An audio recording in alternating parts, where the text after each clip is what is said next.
This is an ornamental shrimp called a sexy shrimp. This is Marvin Gaye. And this is how I'm gonna get sexy shrimp babies. Hey, come on, let's give them some privacy, okay?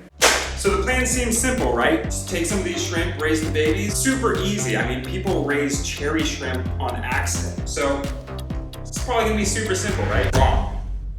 Like, you are dead wrong. But it's okay, don't feel bad, because I thought it was gonna be easy too. Until I kinda like Googled how to actually do this. It turns out it's not so easy. Now, thankfully, the couple of people that have actually succeeded doing this, I have wrote on some forums about how they did it exactly. And I'm gonna mostly copy those that seem to have worked well. So with that in mind, I think we can now get to the plan, but now improved. Step one, we're gonna make the tank for the fry. Step two, we're gonna get some fried eggs. We're not gonna fry the eggs, we're gonna get the eggs that turn into the fry. Step two, we need to get the fry in the tank. Yeah, that's right. We can't just be letting these shrimp have babies willy-nilly in the tank or they're gonna become a coral snack. Step three, we need to raise these fries to adulthood. That means getting them through all 8 stages of larval development until they have like legs and stuff. Because you know, I feel like that's a pretty big step. Putting together the hatchery tank was actually really straightforward. All I needed was a 1-liter tank from Amazon. From what I've seen, by keeping this tank cylindrical, we prevent any of the shrimp from getting stuck in a corner or on an edge. We keep the flow circulating the whole time so that none of the shrimp are gonna get stuck anywhere, none of them are gonna die, and hopefully they'll stay suspended in the water column the whole time. What I did was drill a hole in the top of these container lids, then shove some airline tubing through there that I was then able to hook up to an air pump. And I mean, with that, we're already done with step one. Took like 30 minutes. It works. Also though, I might want to throw in a heater. I didn't even think about that. You guys, now that we've completed the fry tank, the next step is to take the fry and get them into the tank. And since I don't want to stay up super late at night just waiting with a flashlight and a siphon to suck them up, I'm gonna instead wait right here with my net. Look, eventually the pregnant one's gonna get curious and she's gonna walk in there and it's gonna be easy peasy, we're gonna catch her. Okay, well, I might be sitting here for a while, but I'll let you guys know if I caught her. Let's go.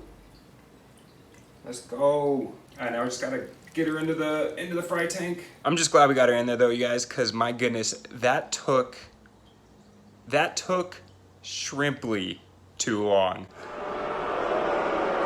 Oh, come on, it was a good joke. It was a good joke. Let's hope she lives until tomorrow though, because there was a severe lack of acclimating that I did there. I just dunked her into that new tank, so fingers crossed this works out. It is a new day, hair not even brushed, and I figured I'd keep it real with you all.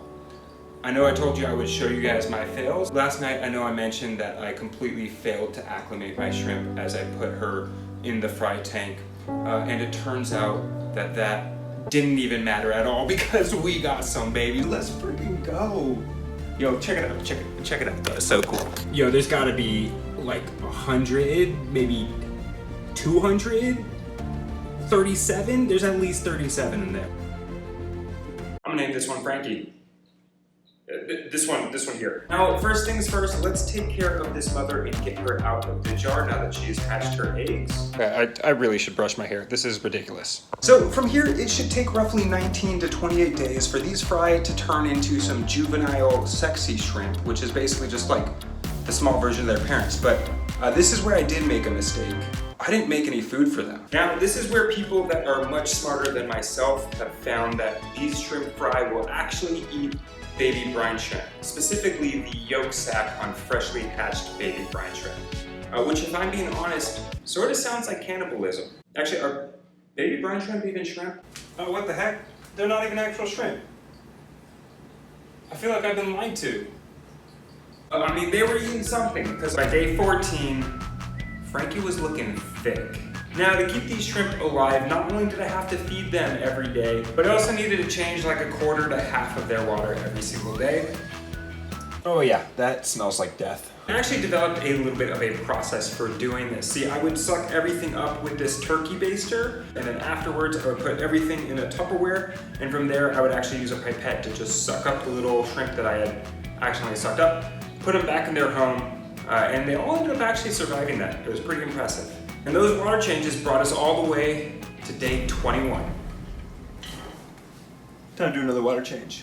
At this point, Frankie's not only looking thick, but all his brothers and sisters are developed. They got eyes, they are able to swim. Like I said, they could really swim. It was actually kind of crazy seeing them swim towards the light of my phone. But I'm just gonna say, judging by their mobility, their development at this point, my complete lack of understanding of the 8 larval stages, I'm gonna say they should probably turn into full-on sexy shrimp pretty soon. Or settle, as the professionals call it. I'm joking. They're right here. They're still okay. I appreciate you guys putting up with my jokes here. But you know what I don't appreciate? It's been a whole nother week. We're on day 28. And these babies should have settled by now, but they haven't. So I'm getting a little bit nervous. Let's just skip to the next update, I guess. Day 31 was a disaster. I ended up waking up to find that my airline tubing had somehow disconnected from my air pump over the night, and my shrimp ended up going 6 hours with any bubbles. The outcome was devastating. There's a couple live ones in there, but they're all kind of struggling. Look, I don't know if you noticed, because I definitely didn't until I was just editing this stuff right here.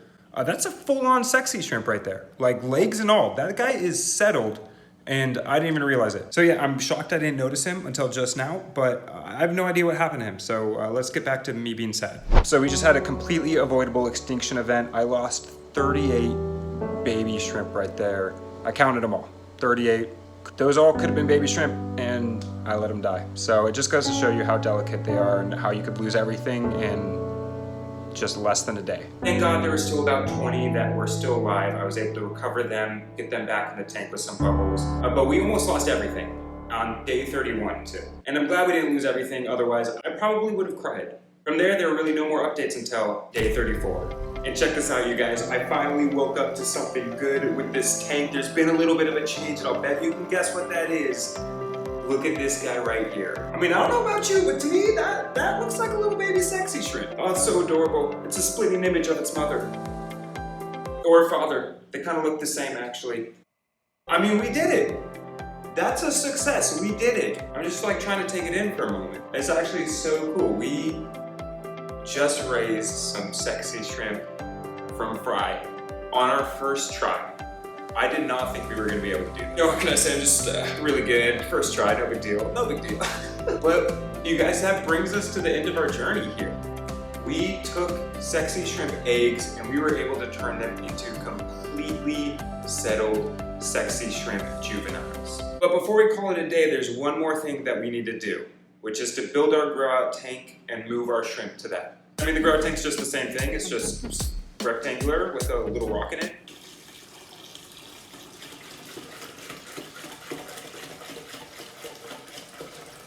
And it's time to transfer this bad boy. I'm gonna go do that right now. I'll see you in a second.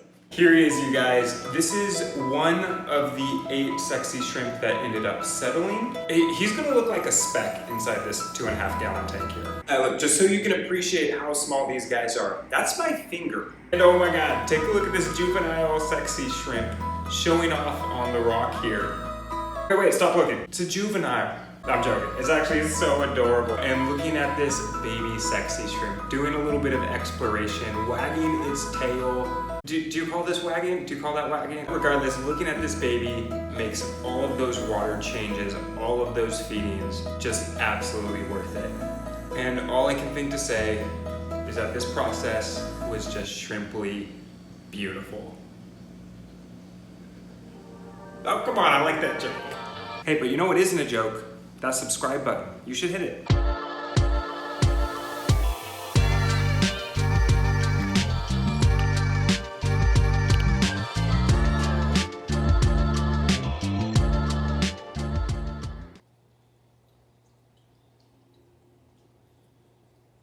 They're really doing it.